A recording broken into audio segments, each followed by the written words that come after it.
Hi guys, so today we're going to be doing some granny witchin. Now, granny witchin has become a thing on the internet, but what it originally was only a few generations ago, people were self-reliant enough and self-sufficient enough to take care of their own. So that meant when the grandchildren were sick or their children were sick, granny used to take over and she'd whip up her remedies and she'd have them, she'd go into her pantry or larder and she'd be able to pull a flu remedy off the shelf, or she'd be able to, if you had a headache, she'd give you some oil or a tincture or a rub or something like that. Now, in our home, we use a mixture of both Eastern and Western medicine. I grew up using a lot of natural remedies for things. So when I became a mum, I started using those techniques as well. And if things are serious, obviously, we will go and get the medical attention we need. If things are mild, most often than not, they can be treated at home from the garden and from the pantry. So if things aren't serious, if we have, say, a fever, or if we have a sore throat, or we're just generally not feeling, or we're just generally feeling under the weather, then I'll turn to my herbal vinegar, and that's what I'm going to show you today.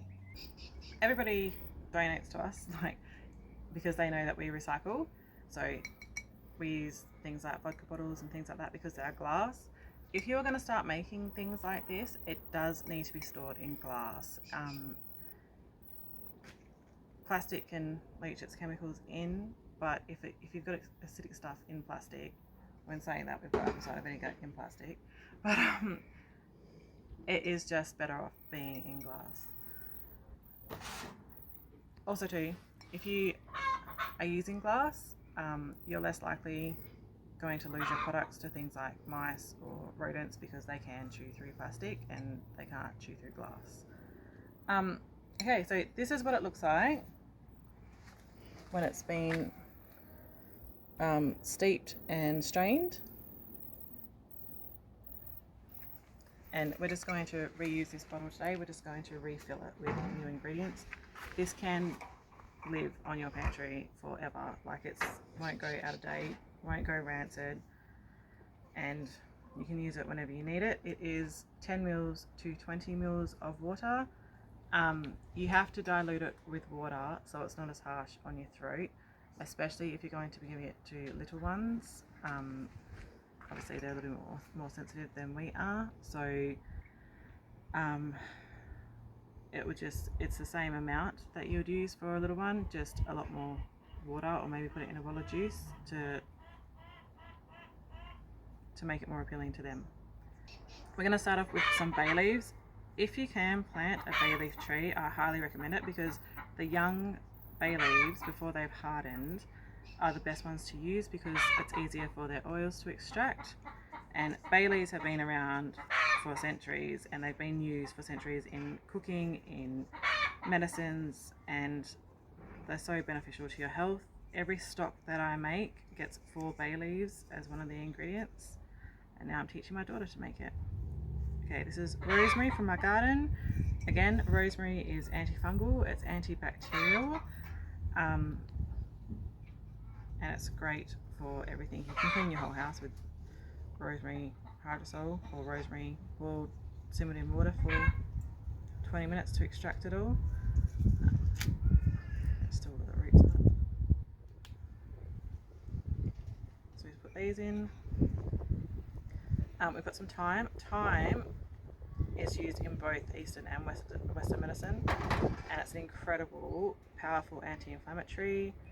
And not only will these ingredients take the inflammation out and take the fevers down, but they're also going to boost your immune system as well, because herbs are great for that.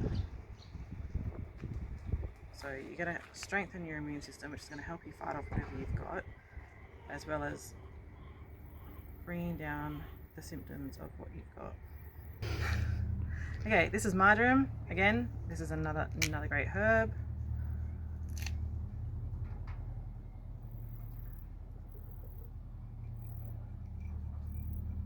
I don't know if you've heard the story of the 4 thieves, but when the plague hit, there was 4 thieves that went around and they robbed from the dead. And the Queen told them, instead of burning them at the stake, she'd give them grace and just hang them.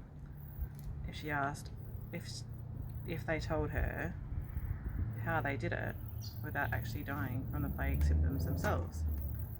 And they'd made a herb vinegar that they'd doused themselves in.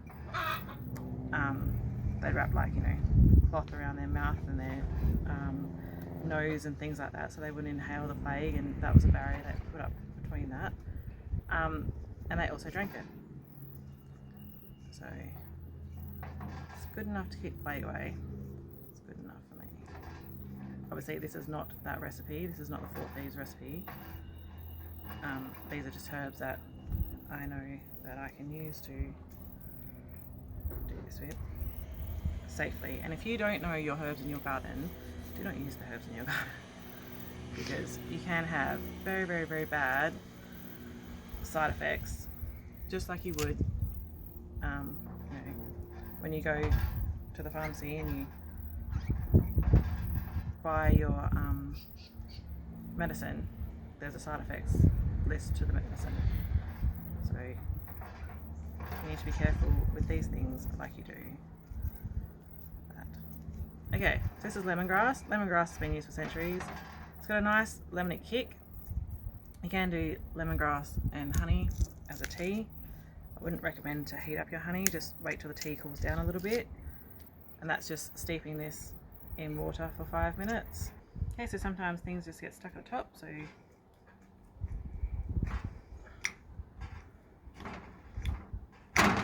poke them through like that. As I was saying, the lemongrass tea is steeping lemongrass in hot water or simmering it in hot water for 5 minutes, letting it go warm, then putting your honey in. Honey should never be heated because it destroys its medicinal benefits. Okay, this is apple cider vinegar.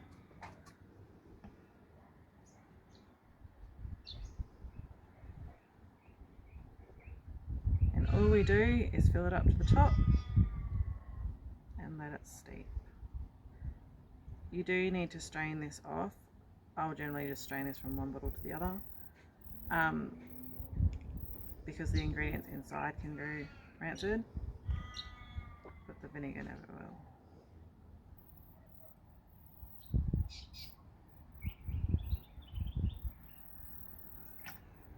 Alright.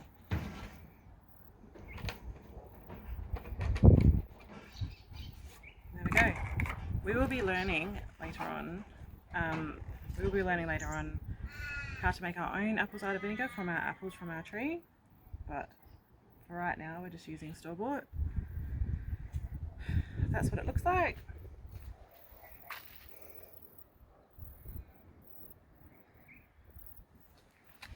Let it steep, let it strain, and 10 mils in 20 mils of water, and you'll be healthy as a horse.